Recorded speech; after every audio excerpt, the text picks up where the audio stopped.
తిరుమల మాడవీధుల్లో ఊరేగింపు జరిగేటప్పుడు ఒక స్థలానికి వచ్చిందే మేళతాళాలు భజనలు ఆపి శబ్దం లేకుండా ఆ ప్రదేశాన్ని దాటిందే మళ్ళీ తిరిగి ప్రారంభిస్తారు. అలా ఎందుకు చేస్తారంటే పూర్వం 80 ఏండ్ల ఒక ముసలి అవ్వ శనగలు అమ్ముతూ ఉండేది మాడవీధుల్లో.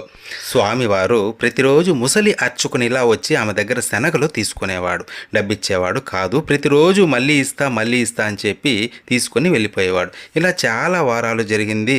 ఒకరోజు ఆమె గట్టిగా పట్టుకొని ఈరోజు డబ్బు ఇవ్వాల్సిందే అని అడుగుతుంది. ఇప్పుడే తెచ్చిస్తా అని చెప్పి స్వామివారు ఆలయంలోకి పరిగెత్తుకుంటూ వెళ్ళిపోతారు. స్వామికి ఆమెంటే ఎంతో అభిమానం, తనకు ముక్తిని ప్రసాదించాలనుకుంటారు. అందుకే ఆమె పూర్వజన్మల పాపాలను శనగల రూపంలో గ్రహిస్తారు. తన అర్చకులతో ఇలా సెలవిస్తారు స్వామి. ఊరేగింపు జరిగేటప్పుడు ఆమె ఇంటి వద్దకు వచ్చింది, అందరూ నిశ్శబ్దాన్ని పాటించండి, లేకపోతే ఆమె బయటకు వచ్చి నన్ను పట్టుకుంటుంది అని చెప్పేవాళ్ళంట. కొద్ది రోజులకు ఆమె ముక్తిని పొందింది. కానీ నిశ్శబ్దం పాటించే సంప్రదాయం అప్పుడు పాటించే వాళ్ళు ఇప్పుడు పాటించడం లేదు.